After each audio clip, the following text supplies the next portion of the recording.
Thank you very much. What a way to start a concert. I love a good fanfare to start one out. But we are the Birmingham Concert Band. My name is Patrick Jensen. Welcome to our 47th season of the Birmingham Concert Band, which is pretty incredible. 47 seasons. You came out on a good night, even though it's a pretty crummy day outside, nice fall day outside. We got some great music playing for you here inside with our program BCB in Peri. So all music surrounding the City of Lights, either French composers, music that was premiered in Paris, or maybe some music by some foreign entities who really appreciated the city and wanted to write kind of a musical tribute to it. Our first one was Fanfare from La Paree by a composer named Paul Dukas. I bet everybody's heard Sorcerer's Apprentice before. If you remember the first Fantasia movie with Mickey and the hat and the brooms, all that, same composer wrote that tune. This La Paree, though, is not Paris. He's not talking about that at all. He's talking about a mythical, I think it's a Persian figure. It's a story about Alexander the Great and this mythical figure that comes. It has nothing to do with the actual city, but the ballet, La Paree, was actually premiered in Paris. So there you go, fits in with our theme. But we got some fun music for you today, and music I bet a lot of you will probably recognize, especially the next tune that we're going to play. We're going to play a suite of tunes from the very famous opera Carmen. If you put together a Mount Rushmore, a top 5 of the best operas or most famous operas of all time, Carmen's got to be in there, right?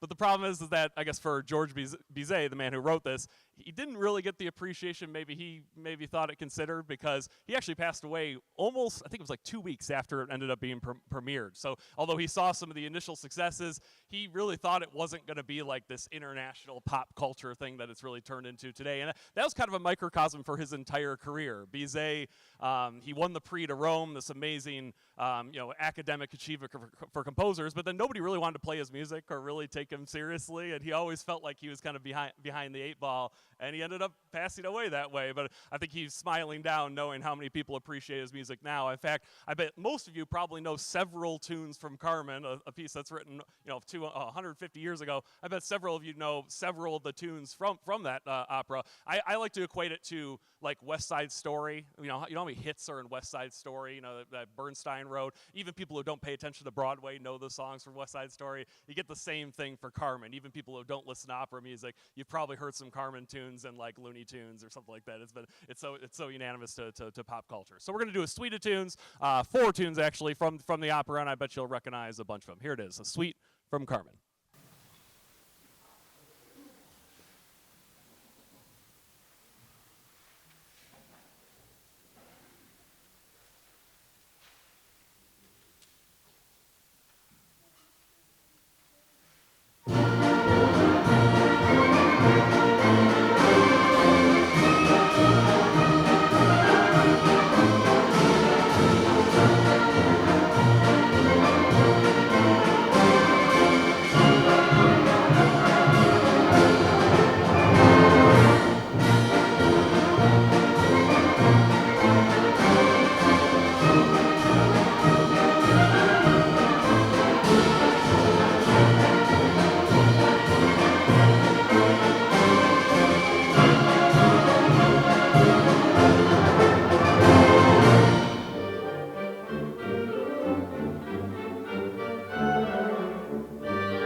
hard to believe he didn't think that was going to be a hit with all those wonderful melodies in that. All right, we actually have only one more tune on the first half, and I know that seems unusual. Usually we play a few more, but this next one's a pretty heavy hitter. Got some meat to it, if you will, meat on the bone. It's actually a tune that I think, if I had to put together, I talked about the Mount Rushmore opera a second ago. If I had to put together the Mount Rushmore of greatest concert band works, this one would probably be in contention for that. It's a tune called Scenes from the Louvre. And if you guys know the tune Pictures at an Exhibition, which was composed by a Russian composer, Modest Mussorgsky, but actually orchestrated by Maurice Ravel, a French composer. It's kind of the same story behind it, where you're going through an art gallery, and as you go to the different sections of it, the different time periods or the different thematic materials, the music is kind of taking you on that journey. So each of the movements here is going to be a different area of the Louvre to explore, and kind of the music that you might be hearing in your head while you're seeing these great works of art. The piece was actually, the history behind it, I think, is pretty interesting. Dello, Joio, who wrote it, an American composer, by the way, was commissioned by one of the major TV networks. They were putting on a special for the Louvre. This is back in the 1960s, mid-1960s. And instead of having orchestral music like you might expect, Norman decided to write it for wind ensemble. And he's one of those few composers that, in the modern era, I think, that sees the wind ensemble as something different than orchestra. Orchestra and winds the fact that we don't have strings up here is both an advantage and a disadvantage. You can do things that the orchestra can do, and you do things they can't do. And I think there's a secret sauce with the concert band that a lot of composers kind of turn their nose up to, and they look at the orchestra as being the ultimate ensemble. I think there's a lot of good stuff that you get out of this as well. And Norman really shows the beautiful colors and the phrasing and the melodies. It all comes out in this piece right here. He based a lot of the melodies here actually on ancient airs, as he says. So a lot of music from the Baroque period, from the Renaissance period. You'll hear sort of that kind of old school thematic material, but mixed in with some 20th century ideas at the same time. It's a lengthy piece. Sit back and enjoy it. Lots of wonderful solos throughout. I hope you really enjoy Scenes from the Louvre. Afterwards, we'll take a short break, and then we'll come back and we'll have a full second half of music for you.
All right, welcome back to the second half. We're the Birmingham Concert Band. I'm Patrick Jensen. We are doing BCB in Peri. We had another French piece right there from a French composer named Camille Saint-Saëns.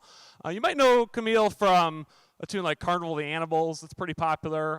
He has a wonderful organ symphony that's great. He did that tune, Dance Macabre, the skeleton dance that you may hear during this time of the year, the spooky season. But a wonderful composer who oftentimes writes for piano, but for that one he wrote for kind of a military orchestra ensemble. He actually wrote it as a suite, part of a suite of pieces in tribute to Algeria, which he took a vacation to Algeria, which was a French colony at the time. He toured the sites, and the first three movements of the suite actually sound quite Algerian. They use Algerian melodies and has this kind of exotic kind of flair to it. But then the fourth movement is the Marche Militaire, supposed to represent the French military influence on the country. And he, of course, toured some of the military installations and went to the forts and stuff like that. So I'm sure he was inspired by that. A very French, French march right there.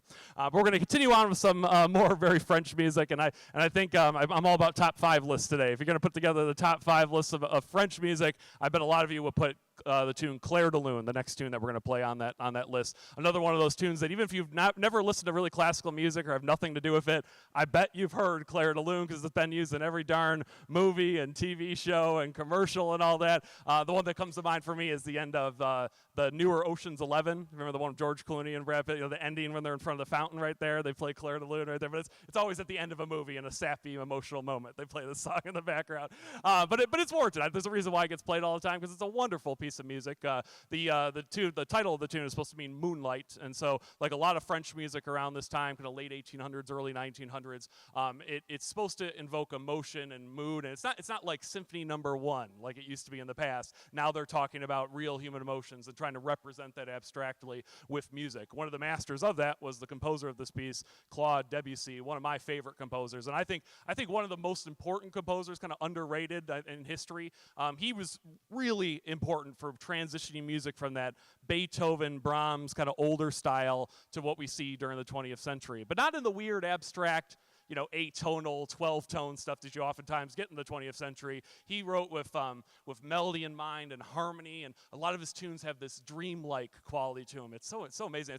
And just like the impressionistic paintings that he was drawing inspiration from at the time, his music sort of blurs the lines between the colors. There's no definitive, lines when you listen to Debussy's music. It all swirls together just like a great impressionistic painting will all swirl together.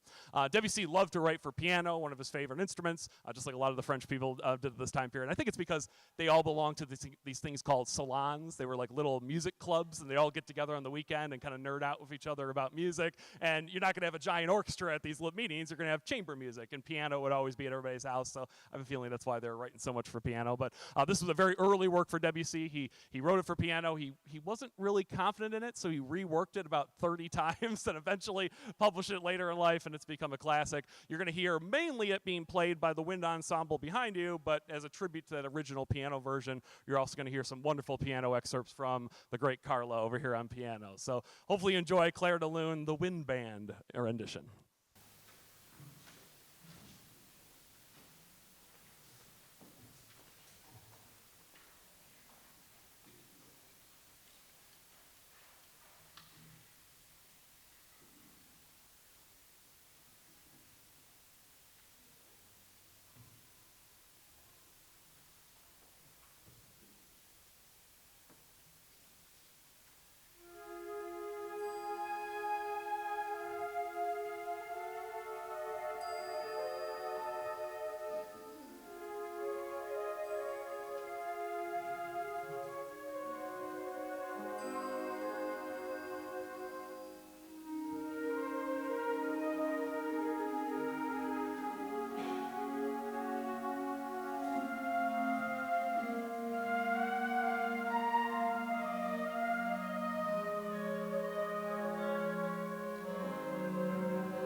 All right, thank you very much. One more round of applause for Carla on the piano. I think she already went around. One more round of applause for Carla.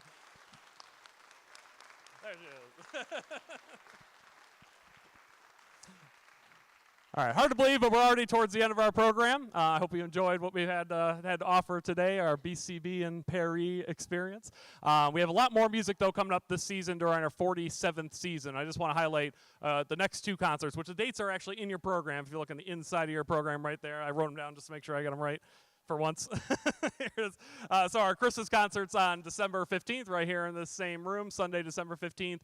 This year we're going to be featuring music of John Rutter, who's a wonderful choral composer, but we're going to do some band renditions of that music. And then we're also going to do some excerpts from the Messiah, which should be really, really special as well. So we'd love to see you there on December 15th. And then in the fall, we're doing our second annual big band dinner dance concert. Although last year, I guess we did it in the or it's not, in the spring and the winter, I guess. But last year we did it in the fall. This year we're doing it in February, actually. And it's right after Valentine's Day. It's on February 16th. And since it is so close to the romantic holiday, we're going to do kind of a romantic lovey-dovey theme for that. If you don't know what that is, we put on a whole concert of jazz music, actually collaborating with my other band that I conduct, the Downriver Community Band, to form the biggest big band around. And we put on jazz music that you can dance to. There's a dance floor available. Dinner is included. There's an open bar. It's a great event and a really nice fundraiser for the band as well. This year we have a wonderful trumpet soloist named Jamie Bostic coming to solo with us. So all kinds of great music. If you want more information about that, see our website. You can also get tickets through there as well. BirminghamConcertBand.com for all the information for that concert and anything else we got coming up. I want to thank the church, Lutheran Church of the Redeemer, for having us. You guys always are so welcome to us, and it's such a beautiful setting to have a concert. The acoustics in here are very flattering. we love performing in here. We also want to thank everybody from the Birmingham Community Television who's coming out to help us out. It's really cool to get this on record every time that we perform. And thank you all for coming out on this very fall day to come see us play. Remember, if you want to come up and join in on the fun on stage, we're always accepting new members. Right now, especially trumpets.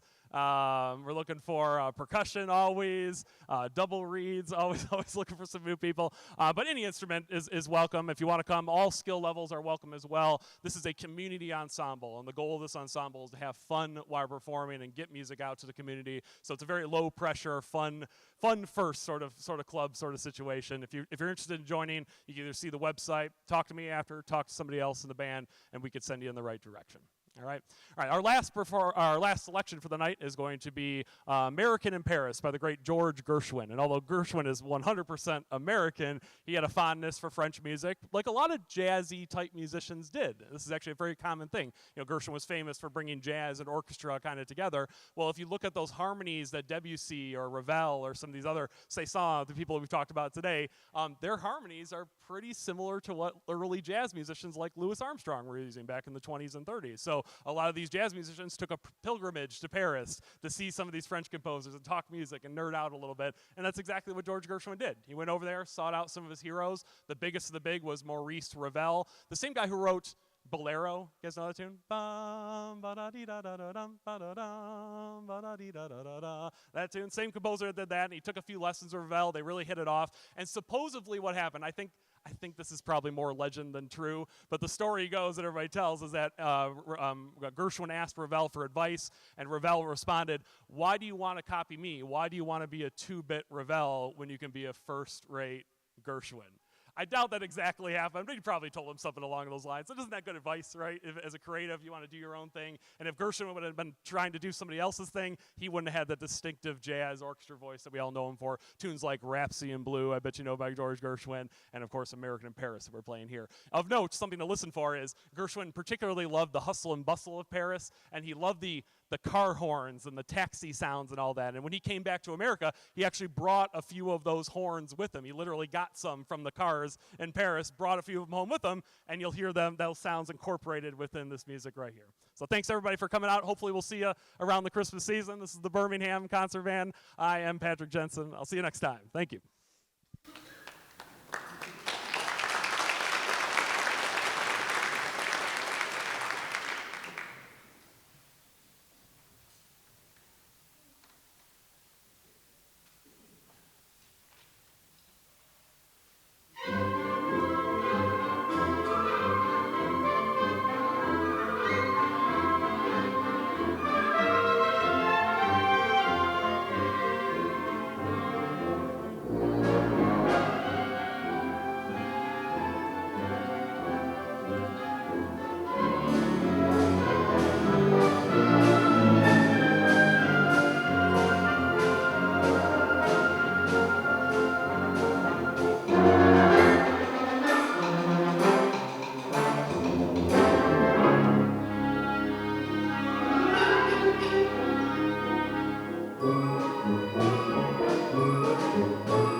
Thank you.